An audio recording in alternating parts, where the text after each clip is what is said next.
दोस्तों, एक लड़की जो अपने परिवार से मिलने दिल्ली से मुंबई की सफ़र करती है, लेकिन सफ़र करने से पहले वो ये बिल्कुल भी नहीं जानती थी कि आज का ये उसका सफ़र उसे ज़िंदगी भर याद रहने वाला है। तो ऐसा क्या होता है उस लड़की के साथ, आइए जानते हैं। रात का समय और सर्दियों का मौसम अपने चरम पर था और दिल्ली से मुंबई जाने वाली ट्रेन प्लेटफॉर्म पर खड़ी थी। लोग अपनी अपनी सीटों पर बैठ रहे थे और कुछ लोग चाय की चुस्कियों का आनंद ले रहे थे। ट्रेन के डिब्बे में हलचल मची हुई थी, लेकिन रात गहरी होते ही ये शोर धीरे धीरे थमने वाला था।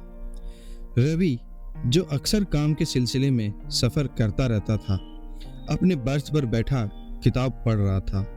वो अपनी सीट पर थोड़ा परेशानी महसूस कर रहा था, क्योंकि यह एक लंबा सफ़र था और ट्रेन में सफ़र करने के दौरान आराम करना कभी आसान नहीं होता।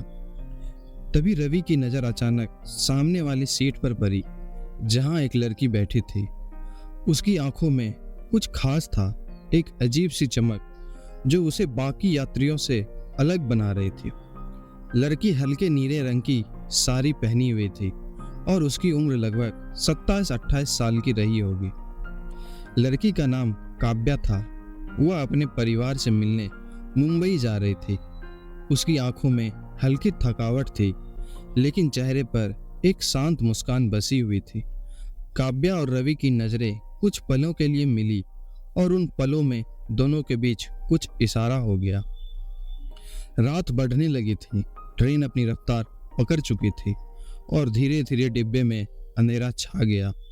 यात्री अपने अपने बर्थ पर सोने की तैयारी करने लगे। रवि ने अपनी किताब बंद की और लेटने का फैसला किया। उसने देखा कि काव्या भी अपने बर्थ पर लेट चुकी थी, लेकिन उसकी आंखों में नींद का कोई नामो निशान नहीं था। कुछ देर बाद ट्रेन एक छोटे से स्टेशन पर रुकी।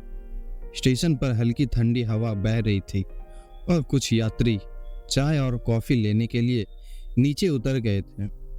रवि ने भी सोचा कि थोड़ी देर के लिए ट्रेन से बाहर निकलकर ताज़ा हवा ली जाए। वह उठकर नीचे उतर गया और प्लेटफॉर्म पर चाय का ऑर्डर दिया। चाय की चुस्कियों के साथ वह प्लेटफॉर्म पर चहलकदमी करने लगा। तभी पीछे से किसी ने उसे आवाज़ लगाई, आप भी चाय पीने आए हैं? रवि ने मुड़कर देखा तो काव्या वहां खड़ी थी। हल्की मुस्कान के साथ उसने रवि की ओर देखा। रवि ने जवाब दिया, हाँ, सफ़र लंबा है और नींद नहीं आ रही थी, तो सोचा चाय पी ली जाए। काव्या ने भी मुस्कुराते हुए कहा, मुझे भी नींद नहीं आ रही थी, तो मैंने भी सोचा कि थोड़ा घूम लिया जाए। दोनों के बीच बातचीत का सिलसिला शुरू हो गया। ट्रेन के सफ़र और नींद की कमी ने उन्हें एक दूसरे से खुलकर बात करने का मौका दिया। दोनों ने अपनी ज़िंदगी के बारे में बातें की। रवि ने बताया कि वह एक सॉफ्टवेयर इंजीनियर है और वह अक्सर काम के सिलसिले में सफ़र करता रहता है। काव्या ने बताया कि वह एक टीचर है और मुंबई अपने परिवार से मिलने जा रही है।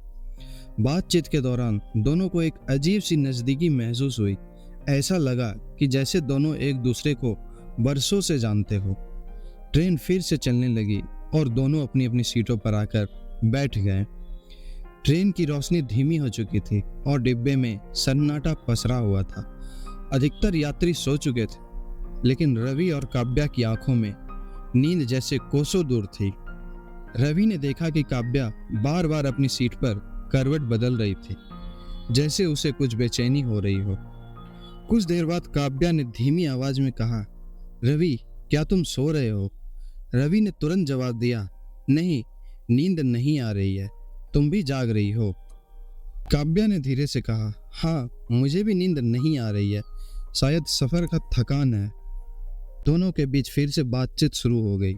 इस बार बातचीत के साथ साथ एक अजीब सी खामोशी भी थी, जो उनके बीच एक अनकही कड़ी बना रही थी। काव्या ने धीरे से अपनी चादर के नीचे से रवि की ओर देखा और कहा, रवि, क्या तुम मेरी बर्थ पर आकर बैठ सकते हो? कुछ बातें करनी है। रवि थोड़ी देर के लिए हिचकिचाया, लेकिन फिर धीरे से उठकर काव्या की बर्थ पर चला गया। वह काव्या के पास बैठा और दोनों की आंखों में एक अजीब सी नजदीकी झलकने लगी। काव्या ने धीरे से रवि का हाथ थामा और उसकी आंखों में देखकर बोली, मुझे नहीं पता कि ये क्या हो रहा है, लेकिन मैं तुम्हारे पास खुद को सुरक्षित महसूस कर रही हूँ। रवि ने काव्या का हाथ हल्के से दबाया और कहा, मैं भी यही महसूस कर रहा हूँ। शायद ये सफर है या फिर हमारी किस्मत, लेकिन कुछ तो है जो हमें करीब ला रहा है। उस पल में दोनों के बीच की सारी दूरियां मिट गई। ट्रेन की धीमी चाल और बाहर बहती ठंडी हवा ने माहौल को और भी रोमांचक बना दिया था। काव्या ने धीरे से अपना सिर रवि के कंधे पर रखा और रवि ने भी उसके बालों को हल्के से सहलाया। धीरे धीरे दोनों के बीच एक शारीरिक आकर्षण जाग उठा। काव्या ने रवि की आंखों में देखा और धीरे से कहा, रवि, मैं नहीं जानती कि यह सही है या गलत, लेकिन इस पल मैं सिर्फ तुम्हारे साथ रहना चाहती हूँ। रवि ने उसकी आंखों में प्यार और चाहत का भाव देखा और खुद को रोक नहीं पाया। दोनों ने एक दूसरे को बाहों में भर लिया और रात के सन्नाटे में उनका रिश्ता एक नए मोड़ पर पहुंच गया। वह रात उन दोनों के लिए एक ऐसी याद बन गई जिसे शायद वे कभी भूल नहीं पाएंगे। ट्रेन की धीमी रफ्तार, बाहर की ठंडी हवा और डिब्बे के सन्नाटा सब कुछ उस रात का गवाह बना। सुबह होते ही ट्रेन की खिड़की से सूरज की किरणें भीतर आने लगी। ट्रेन अपनी मंजिल के करीब पहुंच ही रही थी और डिब्बे में हलचल फिर से शुरू हो गई थी। लोग उठने लगे, बिस्तर समेटने लगे, लेकिन रवि और काव्या के बीच जो रात में हुआ था वह अब भी उनकी आंखों में दिख रहा था। रवि की आंख खुली और उसने देखा कि काव्या उसकी बाहों में सोई हुई थी। रात का वह अनकहा पल उनके बीच एक नए तरह का रिश्ता बना गया था, लेकिन अब दोनों के सामने असलियत थी। रवि ने धीरे से काव्या के बालों को सहलाया, जिससे वह भी जाग गई। उसकी आंखों में रात की चमक अब भी बाकी थी, लेकिन अब उसमें थोड़ी सी चिंता भी थी। काव्या ने चुपचाप उठकर अपनी साड़ी को ठीक किया और बिना कुछ कहे खिड़की की ओर देखने लगी। ट्रेन की तेज रफ्तार से बाहर के दृश्य बदल रहे थे, लेकिन उनके मन में जो बदलाव आया था वह उतना सही नहीं था। रवि धीरे से कहा, क्या तुम ठीक हो काव्या?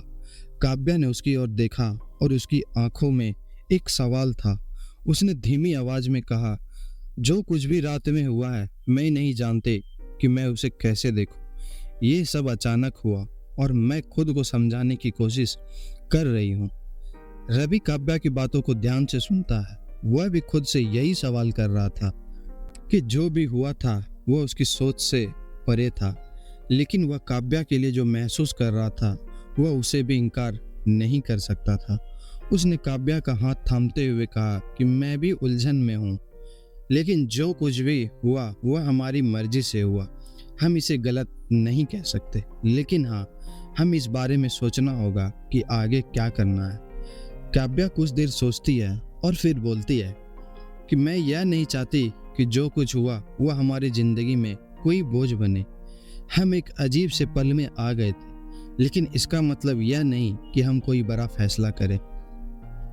रवि उसकी बातों को समझता है और वह जानता था कि रात का वह पल खास था, लेकिन यह भी सच था कि वो दोनों अजनबी थे और इस पल को जिंदगी की कोई दिशा नहीं बना सकते थे। उसने काव्या की ओर देखा और कहा, तुम सही कह रही हो।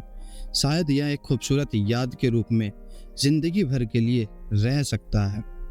काव्या हल्के मुस्कुराते हुए सिर हिलाती है और फिर ट्रेन अपने स्टेशन पर पहुंच जाती है। रवि और काव्या ट्रेन से उतर जाते हैं। फिर दोनों एक दूसरे को अलविदा कहते हुए अपने अपनी मंजिल की ओर चल पड़ते हैं। दोनों एक दूसरे को आखिरी बार देखते हैं और फिर अपने अपने रास्ते पर चल पड़ते हैं। ट्रेन का उस सफ़र में जो कुछ भी हुआ था वह एक अनकहा रिश्ता था जो शायद कभी और किसी मंजिल पर नहीं जाएगा, लेकिन उस रात का वह सफ़र के दिलों में हमेशा के लिए बस गया था। वह सफ़र तो खत्म हो चुका था, लेकिन उनकी ज़िंदगी की गाड़ी अब भी चल रही थी और वे दोनों इसे नए अंदाज में जीने को तैयार थे। तो दोस्तों, ये थी आज की कहानी। आशा करता हूँ कि आपको ये कहानी पसंद आई होगी। तो आपको ये कहानी कैसी लगी हमें कमेंट में ज़रूर बताइएगा। तो मिलते हैं नई कहानी के साथ।